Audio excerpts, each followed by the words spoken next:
കണ്ണൂർ ജില്ലയിലെ പ്രശസ്തമായ തീർത്ഥാടന കേന്ദ്രമായ കൊട്ടിയൂർ മഹാശിവക്ഷേത്രത്തിലെ 2026 വൈശാഖ മഹോത്സവത്തിൻ്റെ വിവരങ്ങളും അതിനു പിന്നിലെ ഐതിഹ്യവും താഴെ നൽകുന്നു.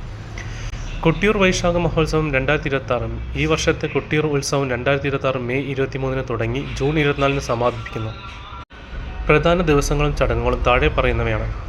മെയ് 23 ഇടവം 9 നീരെഴുന്നള്ളത്ത് ഉത്സവത്തിൻ്റെ ഔദ്യോഗിക തുടക്കം. മെയ് 28 ഇടവം 14 നെയ്യാട്ടം. സ്വയംഭൂ ലിംഗത്തിൽ നെയ്യ് അഭിഷേകം ചെയ്യുന്ന പ്രധാന ചടങ്ങ്. മെയ് 29 ഇടവം 15 ഭണ്ഡാരം എഴുന്നള്ളത്ത്. മണത്തണയിൽ നിന്ന് സ്വർണം വെള്ളി പാത്രങ്ങളും ആഭരണങ്ങളും അക്കരെ കൊട്ടിയൂരിലേക്ക് കൊണ്ടുവരുന്ന ചടങ്ങ്.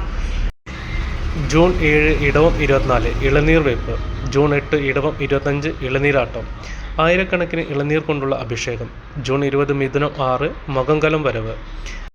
ജൂൺ 24 മിഥുനം 10 തൃക്കലാഷാട്ട്. ഉത്സവ സമാപനം. ശ്രദ്ധിക്കുക, സ്ത്രീ പ്രവേശനം മെയ് 29 അർദ്ധരാത്രി ഭണ്ഡാരം അക്കരെ കൊട്ടിയൂരിൽ എത്തിയതിനു ശേഷം മാത്രമേ സ്ത്രീകൾക്ക് പ്രവേശനമുള്ളൂ.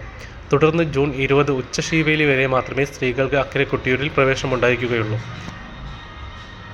കൊട്ടിയൂർ ഉത്സവത്തിൻ്റെ ഐതിഹ്യം പുരാണപ്രസിദ്ധമായ ദക്ഷയാഗവുമായി ബന്ധപ്പെട്ടതാണ്.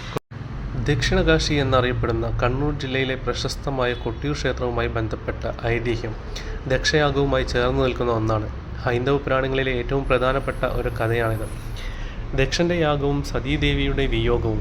ബ്രഹ്മാവിൻ്റെ പുത്രനായ ദക്ഷ പ്രജാപതിക്ക് ശിവനോട് കടുത്ത വിദ്വേഷമുണ്ടായിരുന്നു. ഒരിക്കൽ ദക്ഷൻ ഒരു മഹായാഗം ദക്ഷയാഗം സംഘടിപ്പിച്ചു. എന്നാൽ ശിവനോടുള്ള പക കാരണം മകളായ സതീദേവിയെയും മരുമകനായ ശിവനെയും യാഗത്തിലേക്ക് ക്ഷണിച്ചില്ല. പിതാവിൻ്റെ യാഗമല്ലേ എന്ന് കരുതി ശിവൻ്റെ വിലക്ക് വകവയ്ക്കാതെ സതീദേവി യാഗഭൂമിയിലെത്തി. എന്നാൽ അവിടെ വെച്ച് ദക്ഷൻ സതീദേവിയെയും ശിവനെയും ക്രൂരമായി അപമാനിച്ചു. പതിനീന്ത സഹിക്കവയ്യാനാകാതെ സതീദേവി യാഗാഗ്നിയിൽ ചാടി ആത്മഹൂതി ചെയ്തു. ശിവൻ്റെ കോപവും വീരഭദ്രൻ്റെ ജനവും വിവരമറിഞ്ഞ് കുപിതനായ ശിവൻ തൻ്റെ ജട പറിച്ച് നിലത്തടിച്ചു. അതിൽ നിന്നും വീരഭദ്രനും ഭദ്രകാളിയും ജനിച്ചു. ദക്ഷൻ്റെ യാഗം മുടക്കാനും ദക്ഷനെ വധിക്കാനും ശിവൻ അവരോട് കൽപ്പിച്ചു. വീരഭദ്രൻ്റെ നേതൃത്വത്തിലുള്ള ശിവഗണങ്ങൾ യാഗഭൂമി തകർത്ത് തരിപ്പണമാക്കുകയും ദക്ഷൻ്റെ തലയറുത്ത് യാഗാഗ്നിയിൽ എറിയുകയും ചെയ്തു. കൊട്ടിയൂരിൻ്റെ ഉത്ഭവം യാഗഭൂമി പൂർണ്ണമായും നശിച്ചതോടെ പ്രപഞ്ചം ശാന്തമാകാൻ ദേവന്മാർ ശിവനെ അഭ്യർത്ഥിച്ചു. കോപം അടങ്ങിയ ശിവൻ ദക്ഷന് പുനർജന്മം നൽകാൻ സമ്മതിച്ചു. യാഗാഗ്നിയിൽ വെന്തുപോയ തലയ്ക്ക് പകരം ഒരു ആടിൻ്റെ തല ദക്ഷന് വെച്ച് നൽകി യാഗം പൂർത്തിയാക്കാൻ ശിവൻ അനുവാദം നൽകി. യാഗം പൂർത്തിയായ ശേഷം ദേവന്മാരുടെയും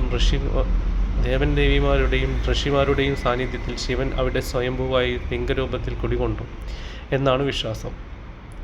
ഈ യാഗഭൂമിയിലാണ് പിന്നീട് കൊട്ടിയൂർ ആയി മാറിയത്. കൊടിയൂർ ദേവന്മാരും ഋഷിമാരും ഒത്തുകൂടിയ ഇടം എന്ന വാക്കിൽ നിന്നാണ് കൊട്ടിയൂർ എന്ന പേരുണ്ടായതെന്ന് പറയപ്പെടുന്നു. കൊട്ടിയൂർ ക്ഷേത്രത്തിലെ പ്രത്യേകതകൾ. ഇക്കരെ കൊട്ടിയൂരും അക്കരെ കൊട്ടിയൂരും. ബാവലിപ്പുഴയുടെ ഇരുവശങ്ങളിലുമാണ് ക്ഷേത്രങ്ങൾ. സാധാരണ ദിവസങ്ങളിൽ പുഴയുടെ തെക്കേക്കരയിലെ ഇക്കരെ കൊട്ടിയൂർ ക്ഷേത്രത്തിലാണ് പൂജ.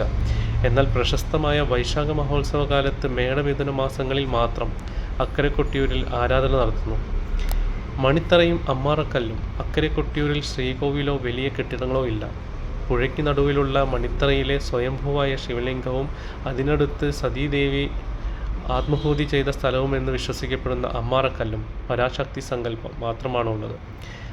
ഓടപ്പൂ പ്രസാദം. കൊട്ടിയൂരിലെ പ്രധാന പ്രസാദമാണ് വെളുത്ത നാരുകളുള്ള ഓടപ്പൂക്കൾ. വീരഭദ്രൻ പറിച്ചെറിഞ്ഞ ഭൃഗുമുനിയുടെ താടിയാണ് ഓടപ്പൂവായി മാറിയതെന്നാണ് വിശ്വാസം. ഭക്തർ ഇത് വീടുകളിൽ ഐശ്വര്യത്തിനായി സൂക്ഷിക്കുന്നു.